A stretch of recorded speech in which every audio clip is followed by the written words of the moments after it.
terminamos a nossa semana de oração e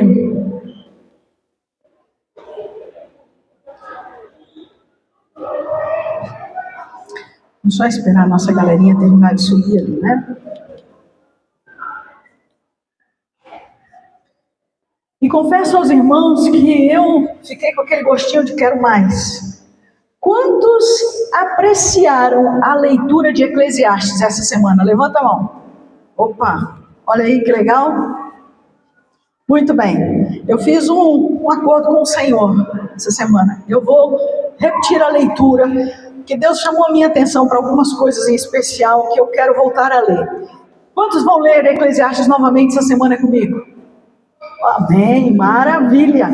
Se você não leu, você quer ler Eclesiastes? Quem não leu essa semana e quer ler? Ah, legal, muito bom. Isso aí. Muito especial aquilo que nós estamos aprendendo. E no próximo mês, nós vamos ir para Cantares de Salomão.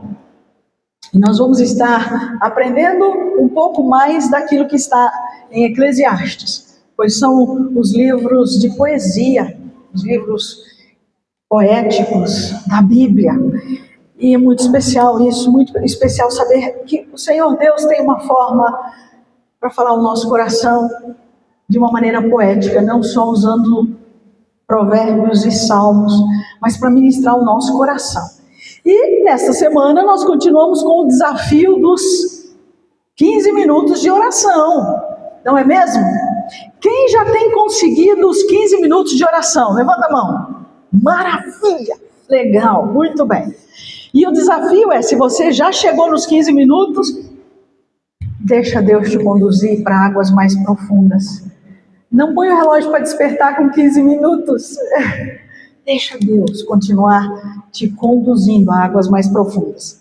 Se você ainda não conseguiu os 15 minutos, não tem problema, está tudo bem.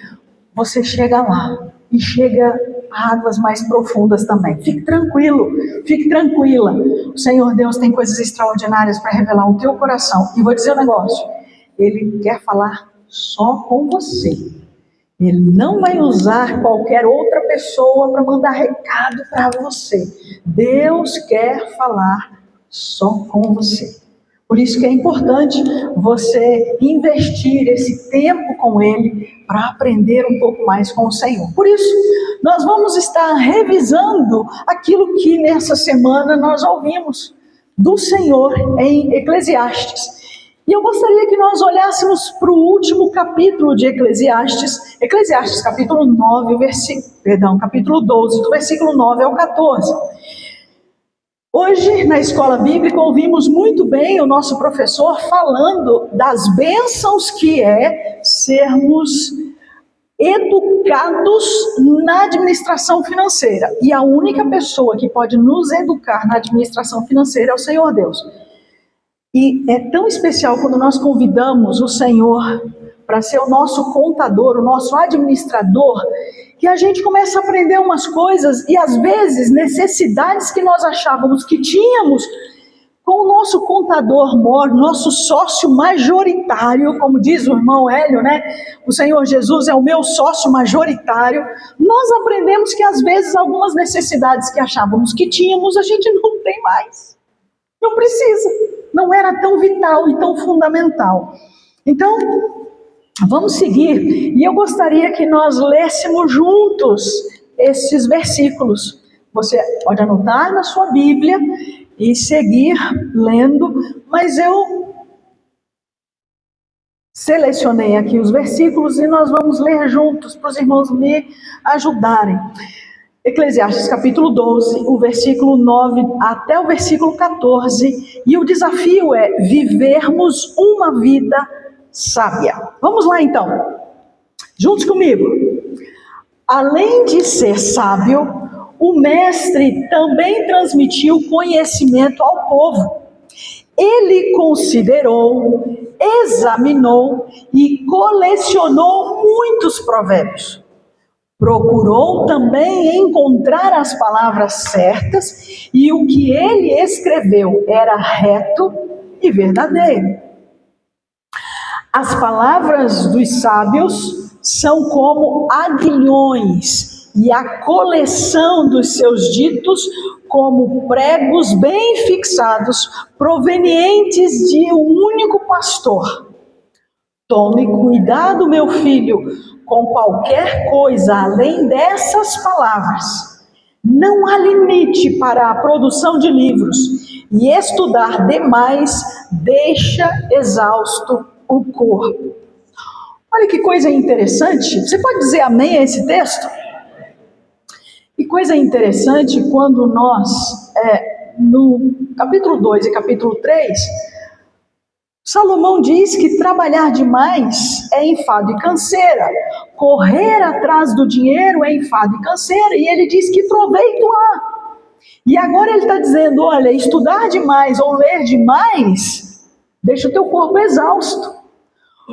Chegamos a algumas conclusões e eu gostaria de conversar com os irmãos para que nós possamos entender o que é que ele está falando, porque no final desse versículo ele está dizendo o seguinte: há uma coisa que deve ser feita.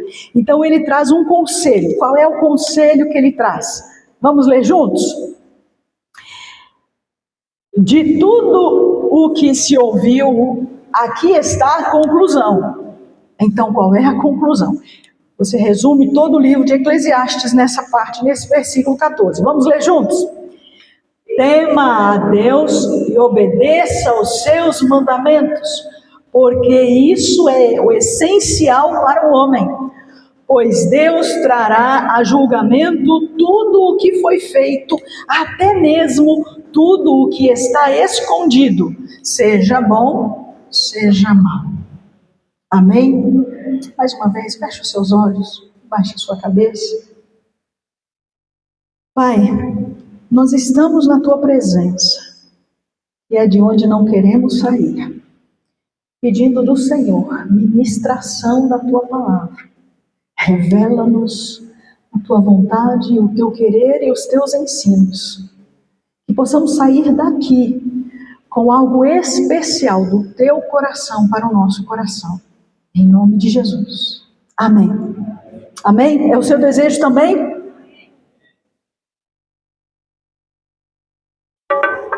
Eclesiastes traz um problema que, aliás, não é um problema, mas ele traz aqui uma problemática para o estudo do que ele apresenta. Por exemplo, tem muitas pessoas que rechaçam qualquer questionamento da fé.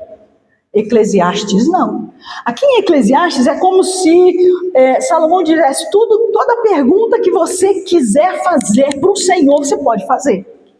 Então eu trago aqui como a problemática de Eclesiastes, a base para aquilo que Eclesiastes está trazendo, Salomão em Eclesiastes, é aquilo que a nossa fé, que é a nossa base, não teme questionamentos. Aquele que está firmado em Cristo Jesus não teme questionamentos.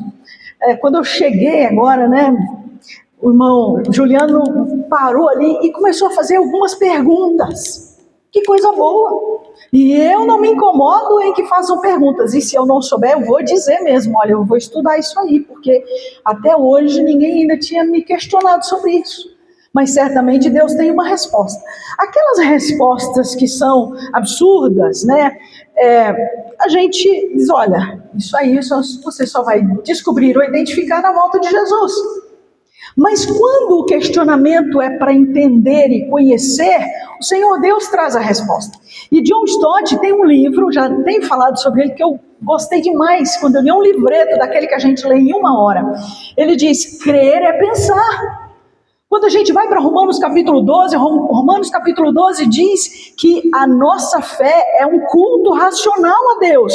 E ele diz, e não vos amoldeis a esse mundo, mas transformai-vos segundo a renovação da vossa mente. Então o Senhor Deus quer fazer a gente pensar, Ele quer levar a gente a entender as nossas práticas de fé. Então por que você faz o que você faz? Por que você comunga do jeito que você comunga? Por que você está adorando? Por que você vem para o culto? Por que você celebra a ceia? Por que você dizima? A gente precisa encontrar respostas, a gente precisa encontrar razão para a nossa fé. A palavra de Deus diz que nós temos que estar preparados a todo aquele que perguntar sobre a razão da nossa fé.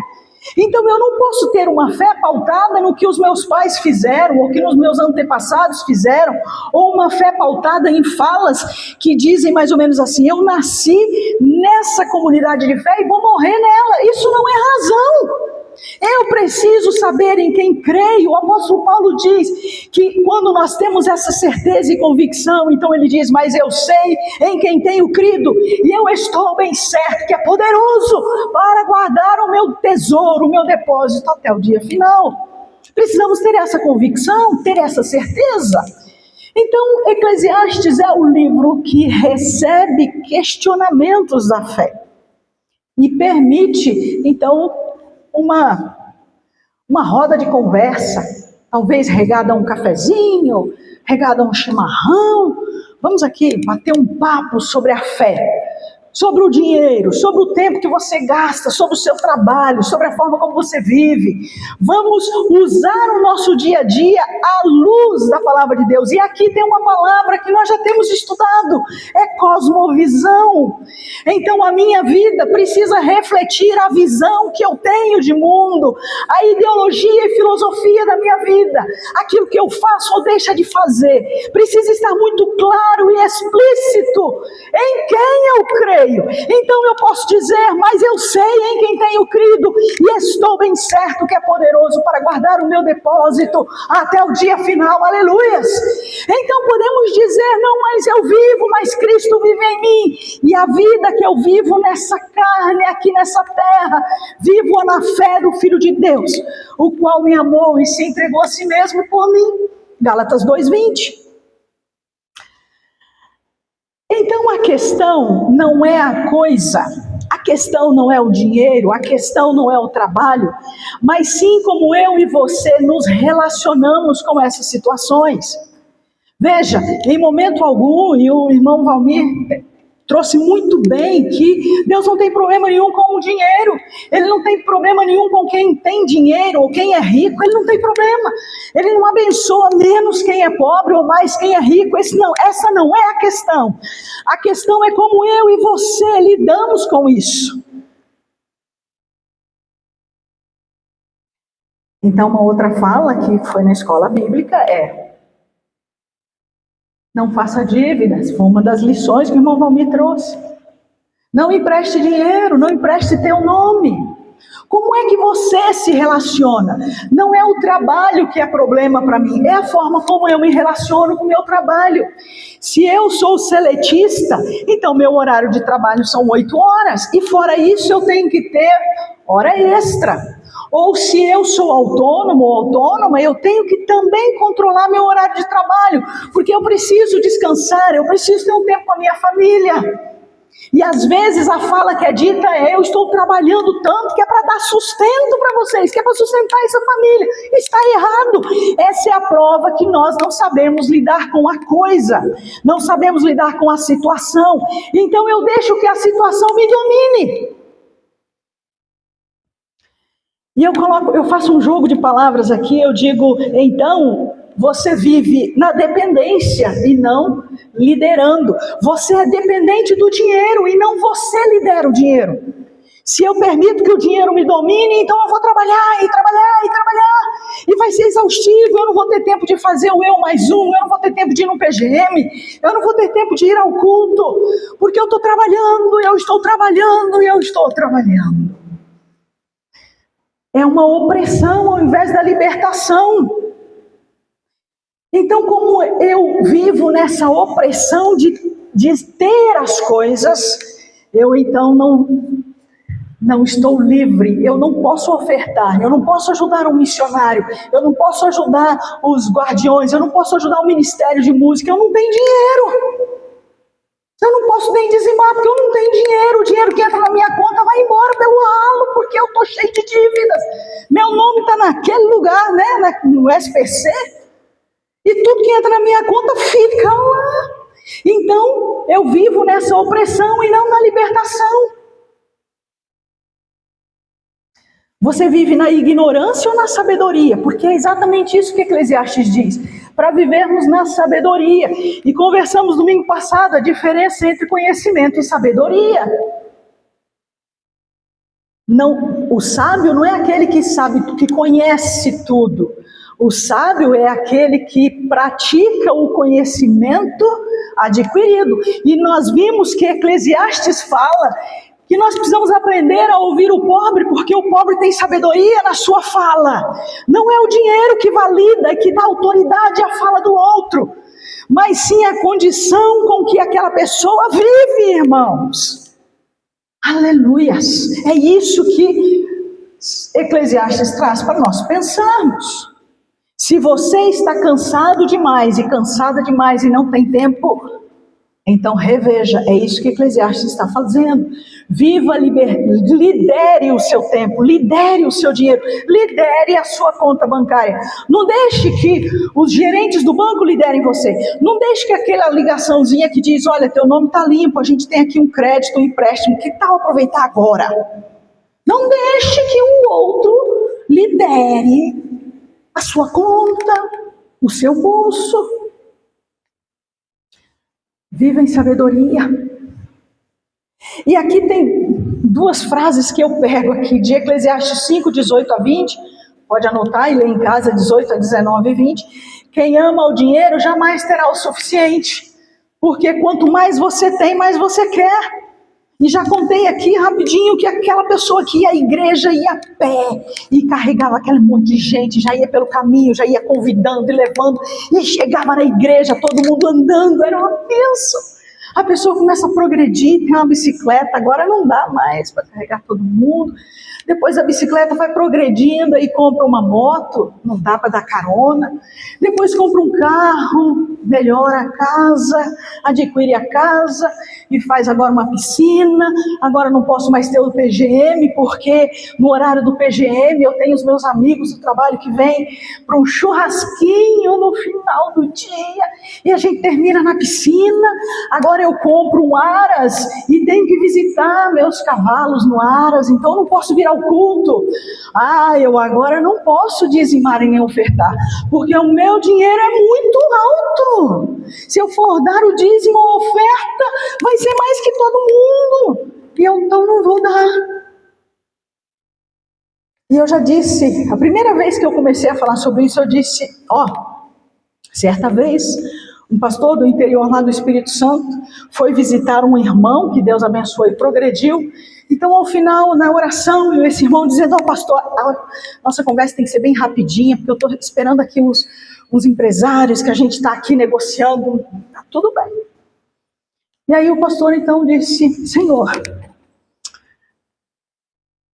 tire o Aras desse irmão, tire os aviões desse irmão, zere a conta bancária desse irmão, Senhor. E quando ele nem terminou, o irmão, pastor, que oração é essa? Ele, sim, irmão, porque quando o irmão não tinha nada disso, o irmão era fervoroso, o irmão ministrava na igreja, o irmão dava estudo bíblico, tinha até um pequeno grupo na sua casa, e agora que Deus te abençoou, o irmão não está sabendo usar as bênçãos de Deus na sua vida para abençoar outros. O irmão fugiu de Deus. Aí ele disse, não, mas eu cultuo em casa. Depois, Eclesiastes capítulo 4, versículo 8, o texto diz assim, tudo o que os meus olhos desejaram, eu tive. Uau! Olha só. Eu vou dizer um negócio, os olhos que nós temos são muito gulosos. Você termina de maratonar uma série, você só vai vai maratonar uma só o ano que vem, não é isso? Já fica ali querendo.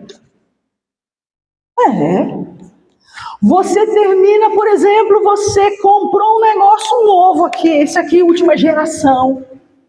Você já fica pesquisando o ano que vem, quando vai renovar, porque você precisa trocar isso aqui. E você entende que é necessário trocar isso aqui. Os olhos são sedentos, eles são gulosos. Eles nos aprisionam. Os olhos não se saciam.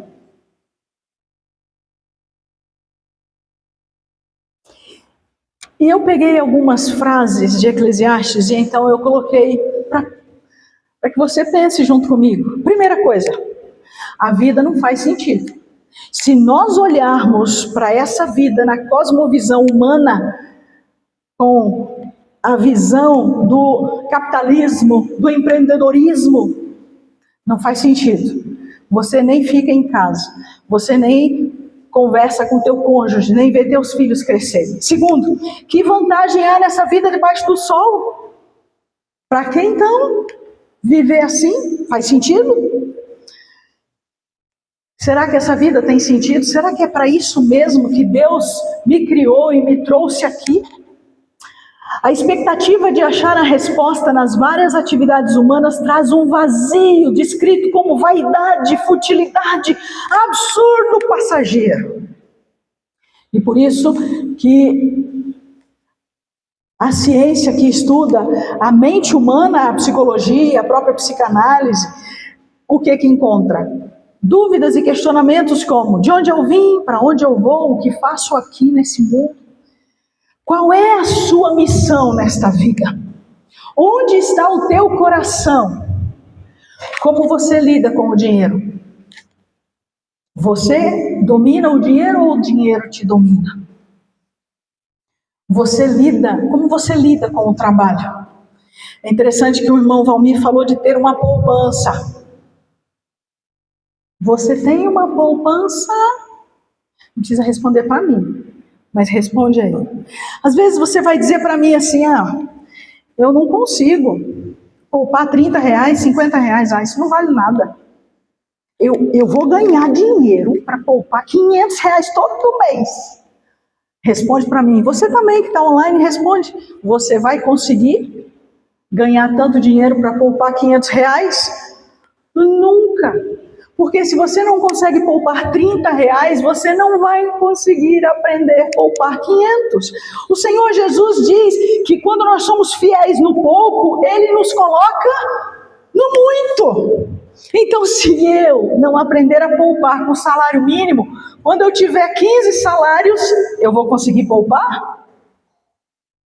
Sim ou não? Mas há algumas verdades que eu gostaria de compartilhar com os irmãos. E o nosso tempo vai embora, né? Vamos lá. Mas tudo bem, os irmãos vão me ajudando. Não durmam. Vamos lá, algumas verdades.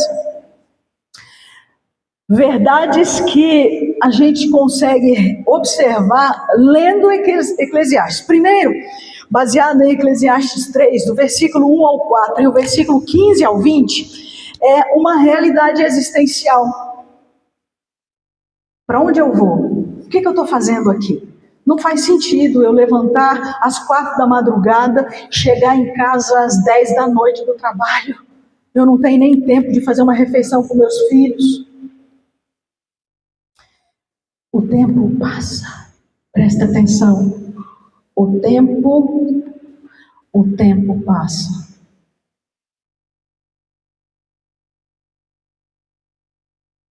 Você lembra quando teu filho mais velho nasceu? Ou tua filha mais velha nasceu?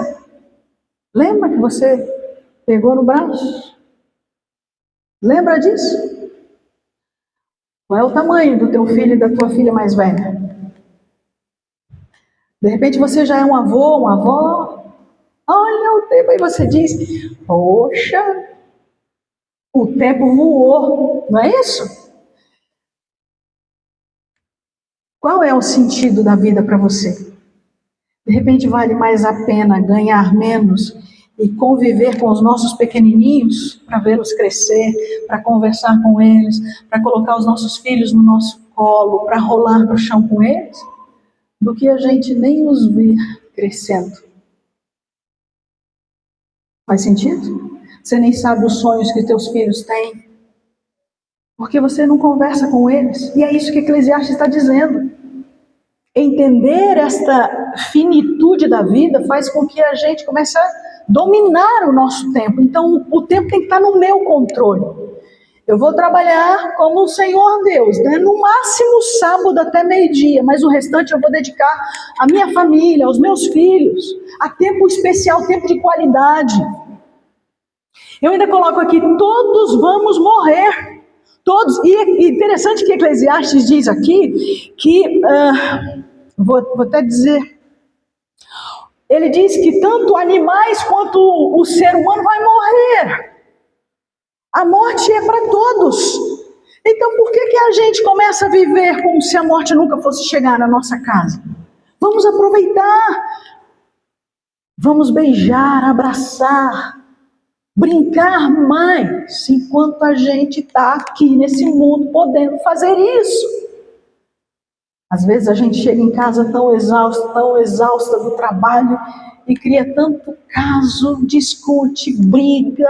A gente chega num mau humor daquele tamanho, não tem tempo de sentar com os nossos netos, com os nossos filhos, não tem tempo de ouvir o nosso cônjuge, como foi o dia.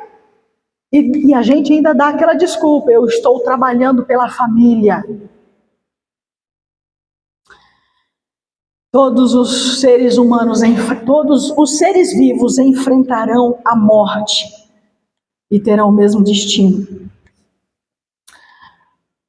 Terceiro, a natureza da vida, a realidade, a relação de causa e efeito e de ser compensado. E aqui é interessante porque às vezes a gente quer fazer alguma coisa para ter a retribuição. Então, quem planta espera colher, quem trabalha espera receber no final do mês, quem trabalha o ano inteiro espera receber 13º, terço de férias e um monte de cositas aí, né? E quando vem um governo que surrupia aquilo que está na sua poupança, você fica feliz, né? Feliz. A natureza da vida. E de repente vem a pergunta, tolo, o que você tem guardado, para quem será? Hoje mesmo pedirão a tua alma. A certeza e convicção da nossa vida com Deus. Então tem algumas questões aqui que eu até coloco, por exemplo, os inteligentes nem sempre são os ricos. Tem tanta gente inteligente no meio das nossas comunidades, tem tanta gente inteligente que não tem onde morar, vive de aluguel, mas que quando faz uma prova, vai fazer um vestibular, e parece que o governo ainda exalta, né? Porque a inteligência vem do Senhor, e saber utilizar a inteligência para o bem é bênção. Outra coisa que a palavra, que Eclesiastes nos ajuda, os instruídos nem sempre têm prestígio, nem sempre aqueles que estudam e que têm uma boa fala são prestigiados. Às vezes ficam lá no canto, ninguém fala com eles. Aqueles que correm mais, aqueles que são velozes, nem sempre vencem a corrida. Lembram da fábula da lebre e da tartaruga? Então, quem ganhou, né?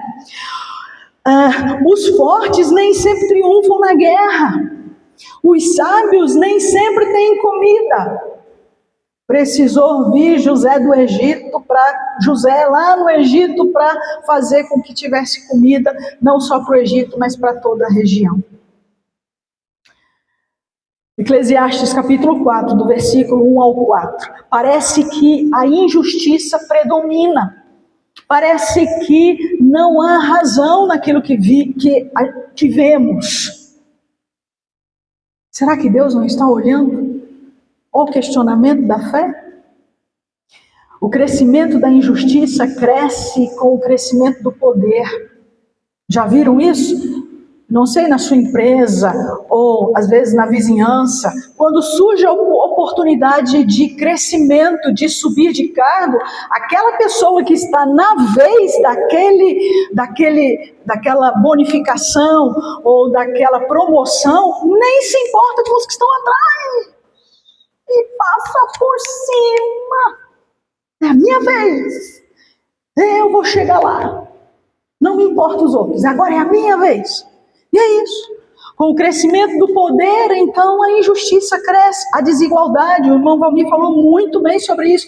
Com o crescimento daqueles que têm poder, também cresce aqueles que estão sendo subjugados pelo poder. Porque o poder só existe para subjugar aquele que não o tem. É isso que Eclesiastes está questionando, e ele traz para a igreja do Senhor essa problemática e diz: nós, a igreja do Senhor, somos a resposta de Deus para esse tempo, irmãos. Não se pode controlar nada na vida, não se pode. Nós não podemos controlar nada. O que nós podemos controlar é o aqui e agora, esse momento. Quando eu e você estamos aqui falando, de repente você está controlando o seu pensamento para não deixar ele devagar. Você está controlando às vezes os seus esfíncteres, porque às vezes você está querendo beber uma água ou ir ao banheiro, mas não, está tão bom aqui que eu quero ficar aqui. Enfim, esse é o controle, o aqui e agora. Agora o futuro, o amanhã, daqui a 5 minutos você não tem controle. Então por que a gente vai se preocupar? Por que eu vou estar aqui agora preocupado com o que está acontecendo lá em casa? Foca aqui, fique aqui. Bom, estou quase querendo chegar ao final. Então, interessante que o texto vai dizer, em Eclesiastes 5, de 10 a 12, que tudo é fumaça. Tudo é fumaça. A ideia da fumaça é aquilo que envolve. Eu não sei, às vezes eu cresci na roça e às vezes a gente ia acender aquele fogão a lenha e aquela lenha não estava tão boa e de repente fumaceava toda aquela cozinha. Aquilo ficava ruim, incomodava, dava coceira nos olhos, aquilo ardia. Enquanto não parava aquela fumaça, a gente não conseguia fazer nada ali. O que o texto está querendo dizer para nós é que tudo aquilo que a gente corre atrás nesse mundo é fumaça. Ouvi outro dia alguém dizendo assim que tudo é plumas e paetês, lantejoulas, é só perfumaria. A pessoa ainda diz, tudo é perfumaria. Lógico, porque a essência não é perfumaria. A essência não é fumaça. Nós precisamos do fogo. Então, nem sempre aquilo que nós estamos correndo atrás é a essência da nossa vida. Essa metáfora da fumaça é para nos dar a ideia de que tudo isso, tudo que é humano é vapor. Vai embora, não fica. Some. Ela traz confusão, perturbação e não dá controle. Talvez você está vivendo a fumaça, achando que só será bom lá, só será bom quando você tiver, só será bom quando alguém fizer, só será bom quando você conseguir, e você não consegue viver bem, feliz aqui e agora. Então, o que fazer para viver nesse mundo? Vamos lá então. Tem aqui no texto que nós lemos, já tem a resposta. Primeira coisa, ele diz: tema ao Senhor, pense com fé, busque conhecer e entender o significado e sentido da sua existência. Nós já temos aprendido que uma das coisas que Deus quer de nós é que nós o busquemos em oração e também na palavra de Deus. Que tal você começar a investir tempo, em vez de correr atrás da fumaça, investir tempo em aprender com o Senhor, lendo a palavra, aprendendo com Ele. Segundo, tenha as mãos abertas, segure as suas coisas com mãos abertas. Por quê? Porque se você tentar segurar o seu trabalho, o seu dinheiro, o seu carro, o seu cônjuge, os seus filhos, você os oprimirá, viverá oprimido. Mas se você entender que aquilo que você tem nesse mundo é passageiro, é temporal, você vai aprender que há valor em depender de Deus para você administrar o que tem aqui e gerar recursos, bênçãos para a nova geração. Novo Almir trouxe a ideia dos orientais, japoneses, os hindus, eles vivem para formar um conceito para a nova geração. Você já pensou nisso? Que teu filho, tua filha podem aprender com você a administrar até melhor aquilo que você tem? Se de repente você segurar como só você sabe fazer aquele negócio e não compartilhar, de repente teu filho, tua filha, teu cônjuge vai olhar aquilo que você tanto investiu a sua vida e vai dizer, para que você está fazendo tudo isso? Mas se de repente você tem aquele tempo de sentar, de conversar, de compartilhar, eles vão dizer, eu quero ser igual ao papai, eu quero ser igual à mamãe, eu quero fazer aquilo que ela fazia, eu quero fazer aquilo que ele fazia. Porque você não ficou segurando, mas você viveu tudo que você tem com mãos abertas, compartilhando com aqueles que você ama a sua vida para a posteridade. Então, nós só podemos controlar nossa atitude no presente, no aqui e agora. Então, aproveite as coisas simples da vida. Tenha uma boa conversa. Encontre um amigo, converse, compartilhe. Chame, vamos tomar um café lá em casa, vamos conversar. Faça um passeio ao ar livre no sol. É raro aqui em Curitiba, mas aproveita, porque de vez em quando ele vem. Então tome vitamina D, vá com a sua família, com o seu cônjuge. Vá, põe um pano ali no chão e senta no sol. Converse, irmãos. Vamos trocar ideias sobre a nossa vida hoje. Aqueles causos de família dos nossos avós e bisavós, vamos passar para a nossa geração, para que a nossa geração tenha um legado para passar para os nossos netos e bisnetos. Coma uma comida deliciosa, aquela picanha, aquela costelinha, aquela linguicinha assada com pãozinho, né, com aquela maionese, assim, deliciosa. Faça isso, irmão. Ah, mas não tem dinheiro. Olha de novo. Viver uma vida simples é aproveitar o prazer. Então faça pão com ovo, pão com mortadela e vai para debaixo de uma árvore, faça aquele quissuco e leva teus filhos, irmãos. Faça isso para que eles desfrutem do melhor dessa vida, porque o melhor dessa vida não é ter. O melhor dessa vida é sermos família, é sermos um grupo colado, unido, junto, crescendo, passando para a próxima geração o que nós temos de melhor. Por fim, desfrute da simplicidade da vida. Viva uma vida humilde e acessível. E o que é viver uma vida acessível? Fulano, podemos tomar um café essa semana? Não tem tempo. Não posso. Então vamos almoçar? Olha, essa semana está difícil, hein? Então um café da manhã? Não. Então vamos pelo menos fazer um online aqui. Não vai dar porque eu estou com o meu problema aqui no computador. Quando eu comprar um aparelho novo a gente faz.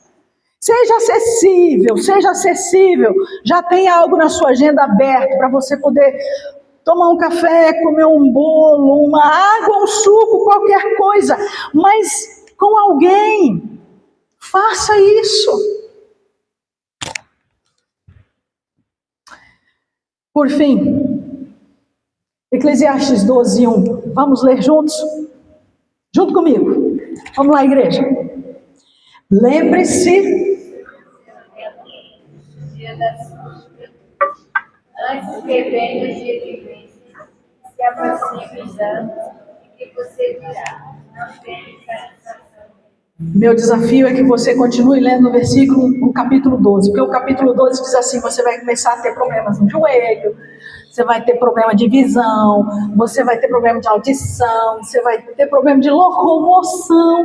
Faz o seguinte, faça isso agora, marque essa semana um cafezinho, marque essa semana aquela visita, é isso, faça isso.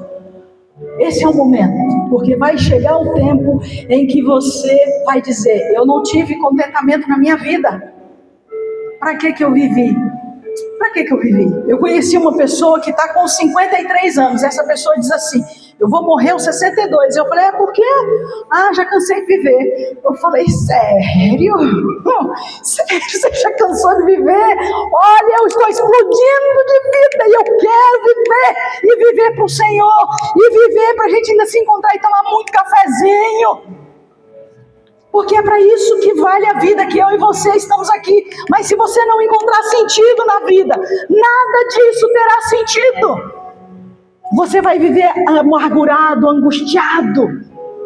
Vamos ao outro texto, continuando ainda o versículo 1. Olha, junto comigo. De tudo o que se ouviu, aqui está a conclusão. Vamos lá então? Fale com força, essa é a conclusão do texto para mim e para você. Tema a Deus e obedeça aos seus mandamentos, porque isso é o essencial para o homem. Amém? E o homem é sentido genérico, homem, mulher, o ser humano. Tema a Deus e obedeça os seus mandamentos. O que você decide? Eu já tomei uma decisão. Já até compartilhei parte dela com os irmãos. E você? Eu decido viver uma vida humilde. Você também? Seja humilde. A nossa referência de vida está baseada em nossa relação vivencial com Deus. Então, para você viver uma vida humilde, às vezes a gente diz que humilde é aquele que não tem dinheiro. Isso é mentira. O conceito bíblico de humilde é aquele que é simples no seu viver e depende de Deus. Há de chegar o dia em que tudo nessa vida será julgado. Então não se preocupe não. Viva a vida honrando e agradecendo e glorificando a Deus. Eu decido temer a Deus. Não seja referência para si mesmo. Não, eu me basto. Eu sou autossuficiente. Eu não preciso de ajuda. Eu sei muito bem o que eu estou fazendo. Eu mando no meu nariz. Cuidado, porque você não vai longe. Cuidado. Tema a Deus. Eu e você precisamos de ajuda. Você precisa reconhecer que precisa da ajuda do Senhor. E por fim, eu decido obedecer aos mandamentos de Deus. E se você fizer assim, o sábio diz que você viverá. Você quer viver? Então, siga o que o Senhor te ensina. Põe em prática os preceitos do Senhor. E você viverá uma vida mais leve, mais tranquila, mais faceira, mais feliz, mais saborosa, porque você vai desfrutar de companhias, de irmãos que também temem a Deus e andam nos seus preceitos. Eu não sei onde foi que o Senhor falou o teu coração. Eu não sei onde foi que o Espírito de Deus tocou na sua alma. Mas talvez você está tomando uma decisão, dizendo: eu quero obedecer o Senhor. Eu decido viver uma vida que glorifique, que honre a Deus. Eu quero obedecer os ensinos e os mandamentos do Senhor. Então, se você está tomando essa decisão de viver essa vida simples, essa vida humilde, enquanto nós cantamos, você pode vir aqui à frente, porque eu quero orar junto com você, pedindo que Deus nos ajude a guardar no coração os ensinos que Ele tem nos dado, que Ele tem nos mostrado. Enquanto cantamos, então. Te amo.